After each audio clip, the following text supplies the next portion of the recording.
Hello guys, यो video चाहिँ आजको भिडियो चाहिँ कम्प्रेसर रिलेटेड हो। कसरी कम्प्रेसर चेन्ज गर्ने भन्ने म चाहिँ तपाईलाई स्टेप बाइ स्टेप देखाउँछु। कम्प्रेसर कसरी अरू पनि देखाउँछु। कम्प्रेसर चेन्ज गर्दा के चाहिन्छ, के गर्नुपर्छ, अनि सक्सेसफुल्ली कम्प्रेसर कसरी चेन्ज गर्नुपर्छ विदाउट चोकिङ नगरिकन कम्प्रेसर कसरी चेन्ज हेर्न सक्नुहुन्छ। यो नयाँ कम्प्रेसर हो, THK 840 मोडलको। अनि चाहिने सामानहरू सबै जस्तै यो pipe cutter, flux, anti choke, R134A gas, अनि brazing rod, fire can, plier, dryer, NRV bulb, यति सामानहरू चाहिँ इम्पोर्टेन्ट हो चेन्ज गर्न। यति सबै सामान कम्प्रेसर हेर्नु कसरी म निकाल्छु भने कम्प्रेसर निकाल्न फर्स्ट यसको ब्रेजिङहरू कहाँ छ त्यहाँ काटेर पाइप कटरले काटेर निकाल्नुपर्छ। पाइप कटरले यसरी घुमाइ काट्नुपर्छ, यसरी निकाल्नुपर्छ। अनि नयाँ यसको लक हुन्छ, लकहरू खोलेर त्यसरी नै हालौ। अनि फेरि लकलाई त्यसरी नै हालिदिनुपर्छ। अलिकति लुज भयो भने कम्प्रेसर भाइब्रेट गर्छ। कम्प्रेसर भाइब्रेट गर्यो भने कम्प्रेसरको लागि हार्मफुल हो। अनि त्यसको कम्पनीदेखि आएको त्यसको सिलहरू निकालेर यसको सिलहरू तीनटा भएको हुन्छ। तीनटा सिलहरू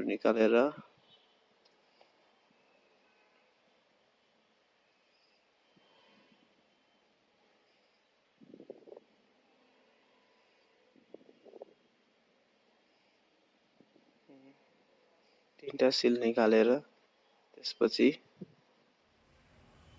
अन गर्नुपर्छ चेक गर्न लागि कतिको सक्सन र डिस्चार्ज कतिको फ्याल्दैछ। सक्सन र डिस्चार्ज फेरि चेक गर्नुपर्छ।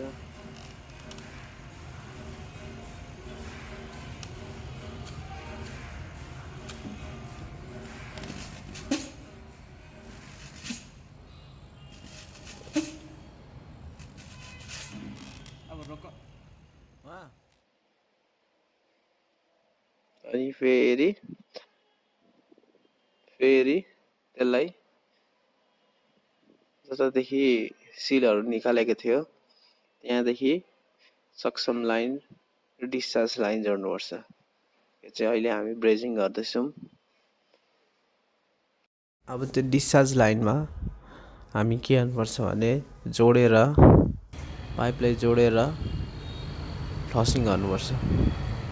फ्लसिङ भनेको जतिसुकै कन्डेन्सर लाइनको हुन्छ नि हिटिङ लाइन, त्यहाँ भएको फोहोरहरू बाहिर निक्लिन्छ।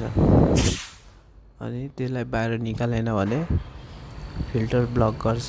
फिल्टर ब्लक गरेर कम्प्रेसरको लाइफ घटाउँछ। अब जतिसुकै फ्लसिङ गरिसकेर अनि फिल्टर लाउनुपर्छ। त्यहाँ डिस्चार्ज लाइनमा फिल्टर लाउँदा चाहिँ धेरै केयरफुल हुनुपर्छ। फिल्टरमा धेरै हिटिङ दियो भने फिल्टर पग्लिन्छ।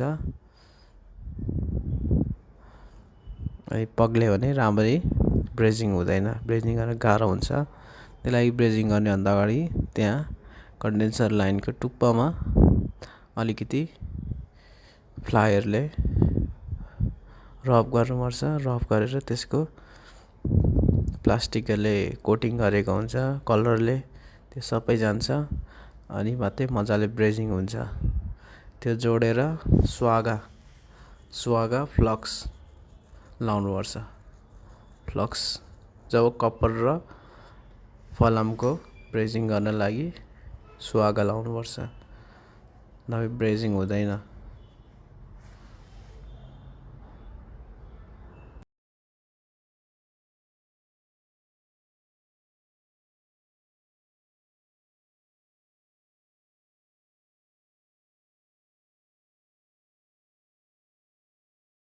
हेर्न सक्नुहुन्छ म फिल्टरलाई कसरी लाउँदैछु र कसरी सुहागा त्यसमा म जोड्दैछु।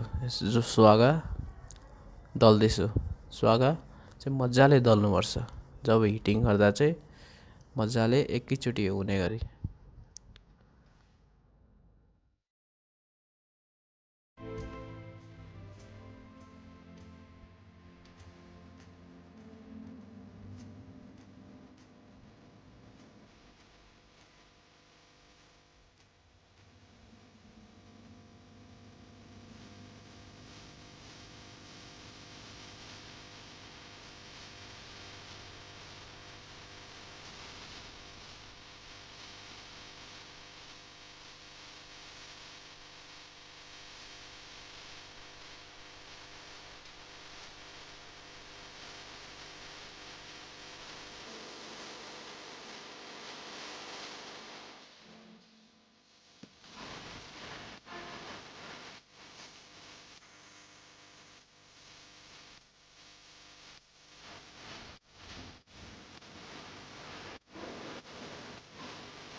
हामीले कसरी फिल्टर जोडौँ।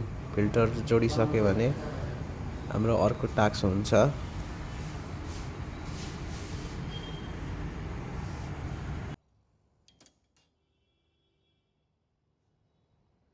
सकेर हामीले क्याप्लेरीदेखि एन्टी चोक तान्दैछौँ। एन्टी चोक क्याप्लेरीदेखि तान्न लागि फर्स्ट त सक्षम लाइन जोड्नुपर्छ अनि कम्प्रेसर अन गर्नुपर्छ। कम्प्रेसर अन गरेर क्याप्लेरीमा एन्टी चोक डुबाउनुपर्छ अनि त्यसपछि सबै लाइन ब्लक गर्नुपर्छ। सबै लाइन ब्लक भयो भने हाम्रो क्याप्लेरीदेखि एन्टी चोक तान्छ। यो हो प्रोसेस एन्टी चोक क्याप्लेरीदेखि तान्ने।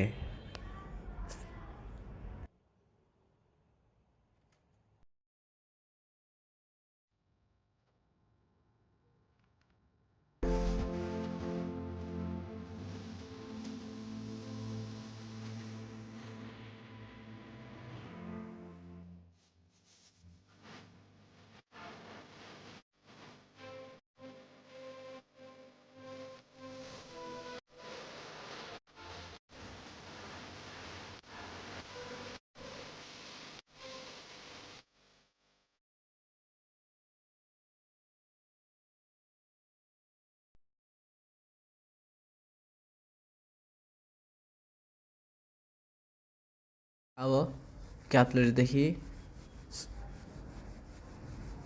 एन्टी चोक सक्सन गराएर अब पालो फिल्टरमा क्याप्लेरी लाउने। यो चाहिँ धेरै अलिकति क्रिटिकल काम हो। यसमा ब्रेजिङ रङ भयो भने ब्लक हुन्छ डिस्चार्ज। सो अलिकति मजाले गर्नुपर्छ यो चाहिँ।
हामीले अब सबै लगाइसकेर यसको सक्सन लाइन र एनआरबी र डिस्चार्ज लाइन क्यापिलरी सबै जोडिसकेर हामीले के गर्नुपर्छ भने कम्प्रेसरलाई अन गरेर एनआरबी बल्ब जहाँ लाग्छ त्यसलाई अलिकति थिचेर ग्यासलाई बाहिरको ग्यासलाई भित्र तान्नुपर्छ।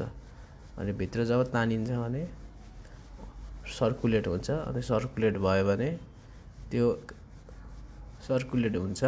अनि सर्कुलेट भएको ठाउँ भइसक्यो भने त्यसलाई कम्प्रेसर अफ गर्नुपर्छ। अनि जहाँ जहाँ ब्रेजिङ गरेको छ त्यहाँ पानीले साबुन पानीले चेक गर्नुपर्छ लिकेज।